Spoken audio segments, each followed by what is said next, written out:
Damos comienzo a un nuevo comentario bíblico expositivo. Servidores de Dios. Quien te habla es Manuel Cornejo. En esta ocasión estaré compartiendo sobre el libro de Job, capítulo 9 y versículo 13, donde dice: Dios no volverá atrás su ira, y debajo de él se abaten los que ayudan a los soberbios.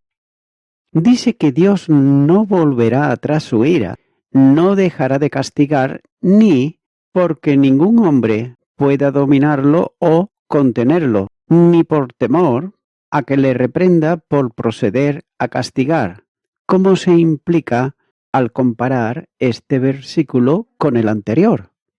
Dice que los que ayudan a los soberbios, es decir, aquellos hombres que se comprometerán a sostener y también a defender a aquel a quien Dios tiene la intención de castigar y destruir, los cuales son llamados, con razón, soberbios ayudantes, porque este es un acto muy soberbio, insolente y presuntuoso, el oponerse al Señor Dios Todopoderoso y a sus consejos y a sus caminos, como está en el hebreo que dice ayudantes de orgullo, porque dan asistencia a aquel hombre que se conduce con orgullo y también con coraje hacia Dios bajo su mano correctora.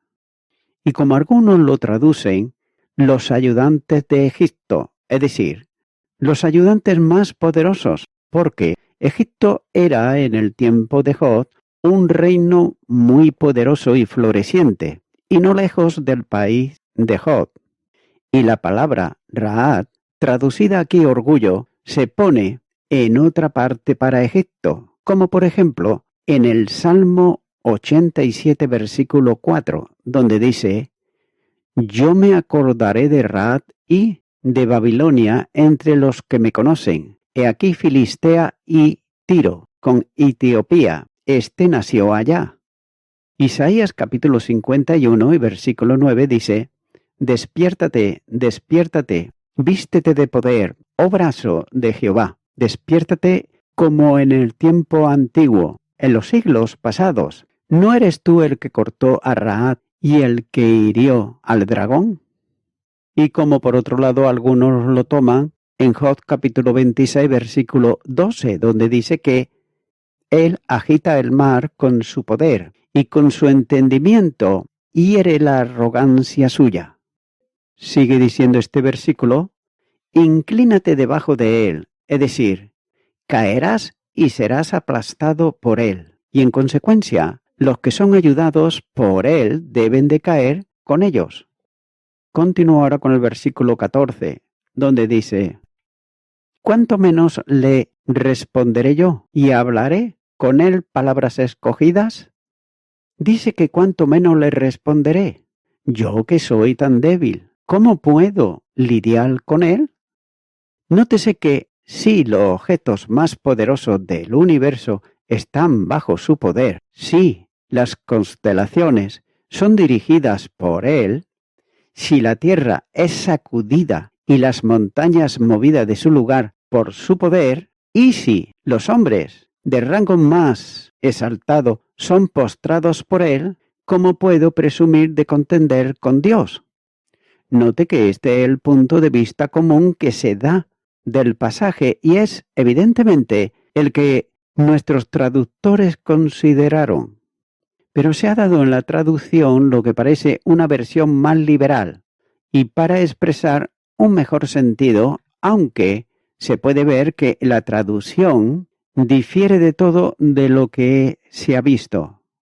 De acuerdo con esto, el sentido es simplemente que tal era la veneración que Job tenía por el carácter de Dios, que si intentaba responderle, seleccionaría sus palabras con el mayor cuidado y la mayor atención. Continúo ahora con el versículo 15, donde dice: Aunque fuere yo justo, no respondería, antes habría de rogar a mi juez. dice que aunque fuese yo justo, es decir, si sintiera la máxima confianza de que soy justo, sin embargo, si Dios juzgara lo contrario y me considerara como un pecador, no le respondería, sino que le haría una súplica como un pecador, ya que tendría tanta confianza en él y sentiría que él estaba mucho mejor calificado que yo para juzgar, y que también soy tan propenso a ser engañado, que vendría a él como un pecador si él juzgara y declara que yo era uno y suplicara perdón. El significado es que Dios es un juez mucho mejor de nuestro carácter de lo que nosotros podemos ser, y que el hecho de que nos considere pecadores es la prueba más alta de que somos tales, cualquiera que sean nuestros puntos de vista al respecto. Y esto está mostrando aquí el grado de confianza que Job tenía en Dios, y es una indicación de la verdadera piedad. Y note que se funda tanto en la razón como en la piedad. Los hombres a menudo suponen que son justos, y sin embargo saben que Dios juzga lo contrario y los considera pecadores. Él le ofrece perdón como pecadores. Él amenaza con castigarlos como pecadores. Y la pregunta es, ¿actuarán según sus propios sentimientos y juicio en el caso o sobre los suyos? ¿Se airarán obstinadamente a sus puntos de vista y se negarán a ceder ante Dios o actuarán de acuerdo con la verdad de sus declaraciones? Nótese que Job tenía razón en su punto de vista del caso, como puede apreciarse de las siguientes consideraciones. Por ejemplo, la primera, Dios conoce el corazón. Él no puede ser engañado. En nada somos más propensos a ser engañados que con respecto a nuestro propio carácter. Por lo tanto, debemos de desconfiar de nuestro propio juicio en este caso, pero nunca debemos desconfiar de Dios. En segundo lugar, Dios es infinitamente benevolente y no juzgará cruelmente, ya que Él no tiene ningún deseo de encontrarnos pecadores. Él no tendrá ningún placer en hacernos parecer transgresores, ya que un corazón de infinita benevolencia preferiría encontrar a todas las personas santas y consideraría cada circunstancia favorable en el caso con toda la bondad que mereciera. Ningún ser sería tan propenso a tomar una decisión favorable en nuestro caso como el Dios infinitamente benevolente. También, nadie se deleitaría tanto al descubrir que estábamos libres de la acusación de culpa. En tercer lugar, Dios actuará según sus propios puntos de vista de nuestro carácter y no sobre los nuestros. Y es prudente y sabio, por lo tanto, que actuemos de acuerdo con sus puntos de vista ahora, ya que Él los juzgará en el último día de acuerdo a su estimación de nuestro carácter y no de acuerdo a la estimación que podemos nosotros formar. En cuarto lugar, al mismo tiempo no podemos sino estar de acuerdo con sus puntos de vista sobre nuestro propio carácter. Nuestra razón y conciencia nos dice que hemos violado sus leyes y que no tenemos derecho a su misericordia. Nótese que ningún hombre puede convencerse a sí mismo de que es totalmente justo y siendo consciente de la culpa, aunque en el más mínimo grado debe de hacer súplicas a su juez. Continúo ahora con el versículo 16, donde dice, y yo le invocara, y él me respondiese, aún no creeré que haya escuchado mi voz. Dice que si hubiera llamado, es decir, orado, como comúnmente significa la palabra kerati, es decir, a mi juez, por una sentencia favorable como acababa de decir, y él me había respondido. Me había dado lo que le pedí, sin embargo, no creería. Note que tan débiles e imperfectas son mis mejores oraciones y estoy tan infinitamente por debajo de él, tan detestable para él y todavía tan lleno de las señales de su desagrado, que no creería que lo que haya hecho porque se lo pedí, o bien que se debía a mis oraciones, pero que él había otorgado el favor simplemente por causa de su nombre. La paráfrasis es la siguiente cuando dice: si hubiera hecho una súplica y él me hubiera concedido mi deseo, no pensaría que mi oración había hecho el trabajo. Continuar con el versículo 17, donde dice: porque me ha quebrantado con tempestad y aumentado mis heridas sin causa. Dice porque me ha quebrantado. Él me está abrumando con una tempestad, es decir, con las tormentas de ira. Él no me muestra piedad. La idea parece ser que Dios actuó hacia él no como un juez que determina los asuntos por el imperio de la ley, sino como soberano, determinándolos por su propia voluntad. Por tanto, si fuera una cuestión de derecho, si pudiera presentarse ante él como juez y mantener su causa allí, si el caso pudiera ser justificado justamente, si mereciera las calamidades que se le ocurrieron, estaría dispuesto a entrar en tal juicio.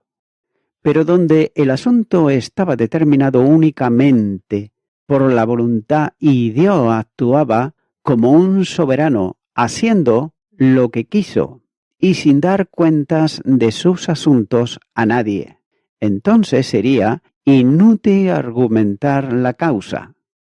También no sabría qué esperar, ni entendería los principios sobre los cuales se haría una adjudicación. Note que es cierto que Dios actúa como un soberano, pero no actúa sin referencia a la ley, ya que Él dispensa sus favores y sus juicios como le plazca, pero no viola ninguna de las reglas del derecho. También vemos que el error de Job fue el error común que comete la gente, que si Dios actúa como soberano, por supuesto, debe de actuar independientemente de la ley, y que es vano suplicarle o tratar de complacerlo. Pero la soberanía no es necesariamente incompatible con el respeto de la ley, y aquel que preside con el poder más absoluto sobre el universo es aquel que está más dirigido por la regla del derecho, ya que en él coinciden soberanía y ley, y por tanto venir a él como soberano es venir con la seguridad de que se hará la rectitud suprema. También dice: y ha aumentado mis heridas sin causa, es decir, sin razón suficiente. Esto está de acuerdo con los puntos de vista que Job había expresado repetidamente, ya que el motivo principal de su queja era que sus sufrimientos eran desproporcionados con respecto a sus faltas. Continuará con el versículo 18, donde dice: no me ha concedido que tome aliento, sino que me ha llenado de amargura. Dice que no ha concedido que tome aliento. Mis dolores y miserias son continuos y no tengo ni un respiro libre de ellos.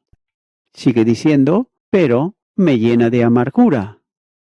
Es decir, que sus aflicciones no solo son largas e interrumpidas, sino también extremadamente agudas y violentas, contrarias al curso común de la providencia de Dios.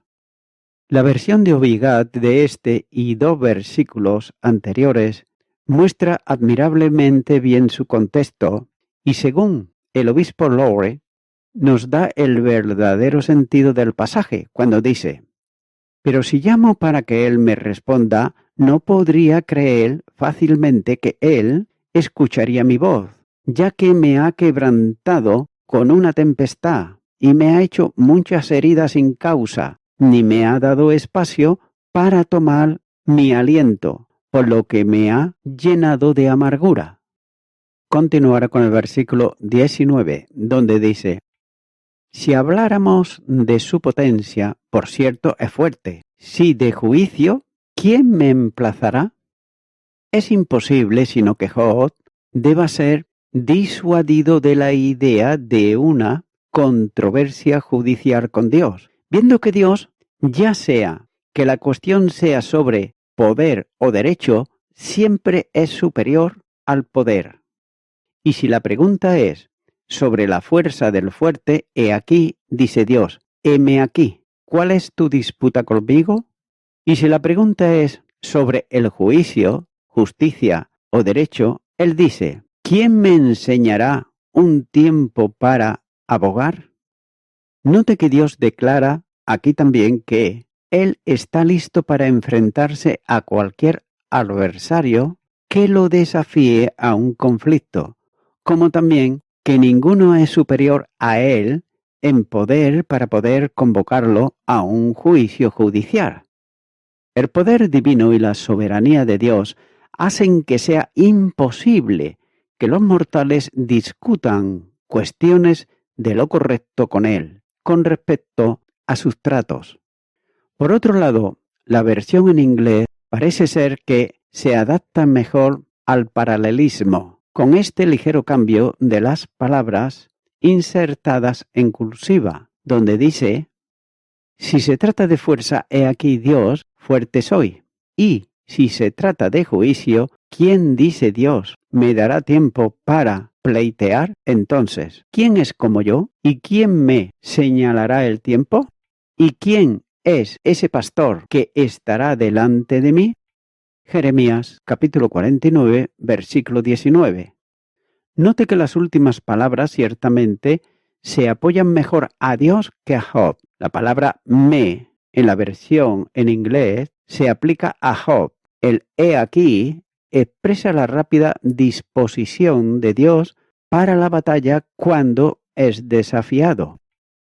Continúa ahora con el versículo 20, donde dice: si yo me justificare, me condenaría mi boca. Si me dijere perfecto, esto me haría inicuo. Dice que si yo me justificare, si defiendo a Dios, mi propia justicia es inocencia. Me condenaría mi boca. Nótese que Dios es tan infinitamente sabio, justo y santo que encontraría suficiente materia de condenación en mis propias palabras, aunque dichas con todo el cuidado y la circunspección posible, descubriría tanta imperfección en mí de la que yo no era consciente y por tanto me veré obligado a unirme a él para condenarme a mí mismo. Dice, si digo soy perfecto. Note que la palabra digo no está en el hebreo, pero parece estar correctamente provista para completar el sentido, ya que el significado es: si yo fuera perfecto en mi propia opinión, si me pensara completamente justo e intachable, me probará perverso. Continúo con el versículo 21, donde dice: si yo fuese íntegro, no haría caso de mí mismo, despreciaría mi vida. Dice si yo fuese íntegro. En el hebreo significa si yo fuese perfecto, es decir, yo mismo, como se traduce también la palabra nespech. En el libro de Esther, capítulo 4 y versículo 13 dice: entonces dijo Mardoqueo que respondiese a Esther: no pienses que escaparás en la casa del rey más que cualquier otro judío. Es decir, que me crea perfecto o completamente inocente y sin defectos sería una evidencia de que no me conozco a mí mismo. O bien el significado del versículo es: si yo fuera juzgado por la justicia infinita, por muy perfecto que ahora me considere, entonces me asombraría ver lo poco que me conocía a mí mismo y la multitud de faltas de las que Dios se había fijado, que no había percibido en mí mismo, de modo que, cuando me fueran presentados, ya no insistiría ni confiaría más en la integridad, ni de mi alma, ni de mi corazón, ni de mi vida, como para tratar de justificarme ante los ojos puros del Dios que todo lo ve. Pero me condenaría y despreciaría mi vida, no lo haría ningún valor, ni se preocuparía por prolongarlo mientras esté cargado de estas mismas miserias. Y por lo tanto, aborrezco los pensamientos de contender con mi Hacedor, de los cuales me acusan. Y voy concluyendo con esto. Job continuó diciendo que lo único que buscaba era misericordia, pero él se dio cuenta de que no se podía poner al mismo nivel que Dios. En forma semejante, David confesó después y dijo que, y no entonces en juicio con tu siervo, porque no se justificará delante de ti ningún ser humano.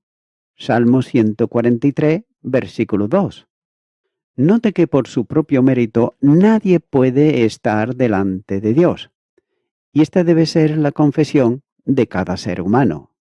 Amigo y amiga oyente, Job, él se estimaba mucho a sí mismo, ya que él no es el hombre que dijo, yo sé que dentro de mí, es decir, de mi carne, no mora cosa buena.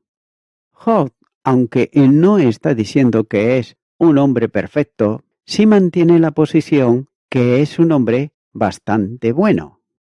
En realidad él piensa que es justo, pero dice, reconozco que si yo tengo que presentarme ante Dios, no voy a tener oportunidad de defenderme.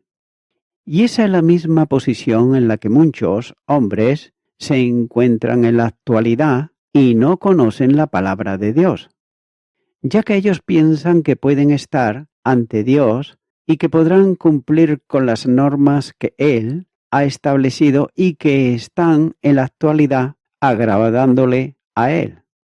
Amigo y amiga oyente, suele haber personas que tienen un concepto equivocado de lo que es Dios y piensan que de una o de otra forma ellos podrán complacerle a Dios a su manera. Y esto es precisamente lo que hacen los religiosos, que no siguen la palabra de Dios, no la obedecen, sino que se acercan a Dios a su manera. Nótese que en realidad Job siente que él puede estar ante Dios, pero no sabía cómo se podría defender a sí mismo. Amigo y amiga oyente, tal vez este es tu caso. Si es así, es necesario que acudas rápidamente al Señor Jesucristo para que Él sea quien te haga ver la realidad de tu vida ante Dios. Y ante Dios todos somos pecadores. Solamente cuando venimos a Jesucristo y le aceptamos en nuestro corazón como nuestro Salvador, es que Él, a través de su sacrificio en la cruz del Calvario, nos justifica delante de Dios. Mientras tanto, no. De manera que es bueno que tú vengas a Jesucristo en arrepentimiento. Ora conmigo esta oración que voy a hacer y repite. Señor Jesús, vengo ante ti y te digo igual que decía Job, yo sé que dentro de mí no mora cosa buena, y es porque me confieso delante de ti una persona pecadora. Por ello vengo en arrepentimiento, pidiéndote perdón por todos mis pecados. Creo en la obra que tú llevaste a cabo en la cruz del Calvario a favor del pecador y la pecadora arrepentido y arrepentida. Creo que tú resucitates de entre los muertos y ahora yo te acepto como mi Salvador. En tu nombre, amén.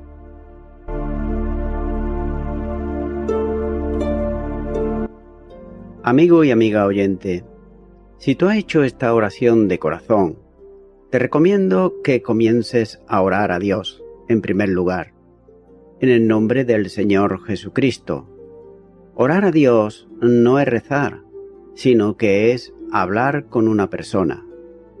También te recomiendo que leas la palabra de Dios y lo hagas a diario. Comienza, por ejemplo, con el Nuevo Testamento. Y también, por último, te recomiendo que para que puedas crecer espiritualmente, te congregues en una iglesia cristiano-evangélica, donde se predique, se enseñe y se practique la sana doctrina y la palabra de Dios. Congrégate ahí y con el tiempo podrás crecer espiritualmente y también servir al Señor Jesucristo. Que Dios te bendiga. Y a toda la audiencia, nuevamente ya me estoy despidiendo de todos ustedes y será hasta el próximo programa. Que Dios os bendiga a todos.